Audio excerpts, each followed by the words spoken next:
Good morning students. आज हम पढ़ेंगे क्लास 9th मैथ्स में चैप्टर 6 लाइन्स एंड एंगल्स से रिलेटेड इंट्रोडक्शन। देखिए स्टूडेंट्स, सबसे फर्स्ट अपन जानना चाहेंगे लाइन्स एंड एंगल्स होते क्या हैं। अपन जानेंगे आज लाइन्स एंड एंगल्स के बारे में। तो इसकी कुछ अपन बेसिक टर्म्स और इसकी कुछ डेफिनेशन है। लाइन एंड एंगल से रिलेटेड डेफिनेशन भी जानेंगे और लाइन एंड एंगल की डेफिनेशन भी अपन जानेंगे स्टूडेंट्स। तो मेरा टॉपिक है बेसिक टर्म्स एंड डेफिनेशन। सबसे पहले मैं आपको लाइन्स एंड लाइन की और एंगल की डेफिनेशन बताऊंगा स्टूडेंट्स। सबसे फर्स्ट जानेंगे अपन line. What is line? Line होती क्या है स्टूडेंट्स?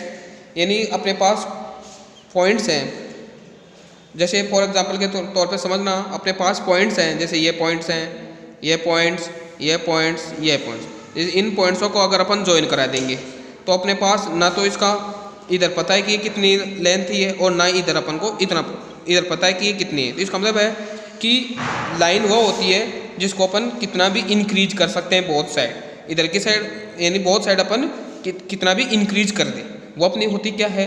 लाइन होती है स्टूडेंट्स। यानी अपन को उसमें स्टार्टिंग पॉइंट का भी नहीं पता है और एंडिंग पॉइंट का भी नहीं पता है, तो उसे अपन क्या नाम देते हैं? लाइंस का नाम दे देते हैं स्टूडेंट्स। आई बात समझे स्टूडेंट्स? तो देखिए लाइंस की डेफिनेशन होती क्या है लाइन की। ए लाइन इज डिफाइंड, ध्यान से समझना, a line is defined as a line of points that extend infinitely in both direction और अपोजिट डायरेक्शन। कहने का मतलब मैंने अभी क्या बताया, मेरे पास ये बहुत सारे पॉइंट्स हैं स्टूडेंट्स, मेरे पास ये बहुत सारे पॉइंट्स हैं, तो मैं इन पॉइंटों को इधर भी मैं कितना भी बढ़ा सकता हूँ और मैं इसको इधर भी कितना भी इंक्रीज कर सकता हूँ, बहुत सारे एक्सटेंड कर सकता हूँ स्टूडेंट्स। यानी ना तो इधर का स्टार्टिंग का पॉइंट का पता, ना अपन को एंडिंग पॉइंट का पता, तो वो क्या होती है? अपने पास लाइन होती है। अपन इनको बहुत डायरेक्शन, यानी इधर भी अपन कितना भी बढ़ा सकते हैं और इस साइड भी अपन कितना भी बढ़ा सकते हैं, तो वो अपनी होती क्या है? लाइन की डेफिनेशन लाइन होती है। इसका मतलब मैंने क्या लिखा है? A line is defined as a line of points that extend infinitely in both direction और अपोजिट डायरेक्शन। अपोजिट डायरेक्शन का मतलब है इधर भी अपन इनफाइनाइट रूप से बढ़ा सकते हैं और इधर भी अपन इनफाइनाइट रूप से बढ़ा सकते हैं स्टूडेंट्स। आई बात समझ में? अब इसमें सेकंड है कि इसमें कोई एंडिंग पॉइंट नहीं होता है, no ends in both direction. इसको लाइन को अपन कितना भी बढ़ा सकते हैं, इसका कोई अंत नहीं होता है। तो इसका मतलब है इसका अपन ने क्या कर, इस लाइन को अपन ने एंडिंग पॉइंट निर्धारित करने के लिए मैंने यहाँ पे किसके साइन लगा दी स्टूडेंट्स? रे के साइन लगा दिए। अब ये जिस लाइन के दोनों तरफ ये एरो का साइन लग जाता है, ये एरो साइन है ना, उसे अपन क्या बोलते हैं स्टूडेंट्स? लाइन बोलते हैं। इसका मतलब ये लाइन को अपन ने निर्धारित कर लिया कि ये एंडिंग पॉइंट्स हैं इसके।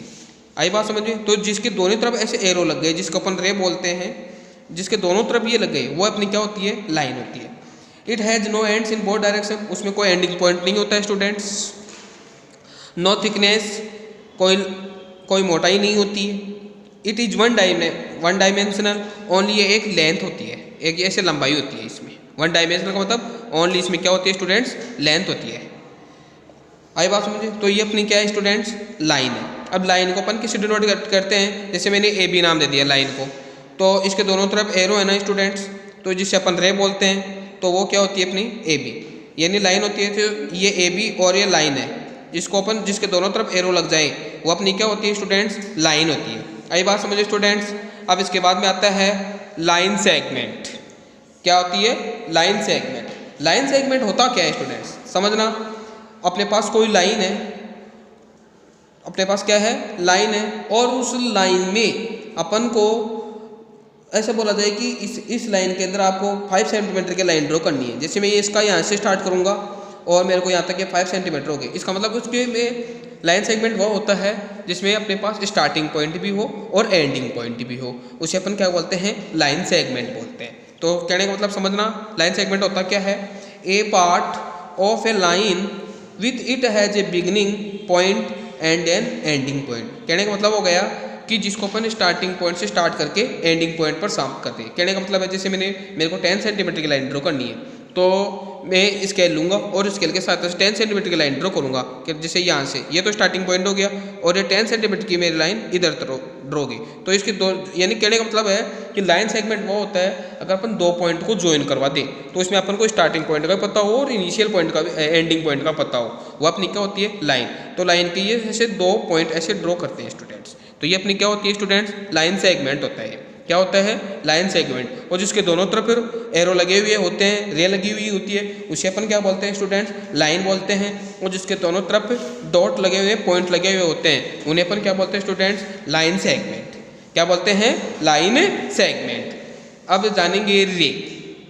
रे क्या होती है स्टूडेंट्स, यानी रे होती है जिसमें अपन को स्टार्टिंग पॉइंट का तो पता हो स्टूडेंट्स, और अपन को एंडिंग पॉइंट का पता नहीं हो। यानी एक तरफ तो अपन पॉइंट निर्धारित कर देंगे, एक तरफ अपन एरो का निशान लगा देंगे, वही अपनी क्या होती है, रे होती है। कहने का मतलब समझना, डेफिनेशन क्या होती है, ए रे is a part of a line that has one and points and extend in one direction endlessly.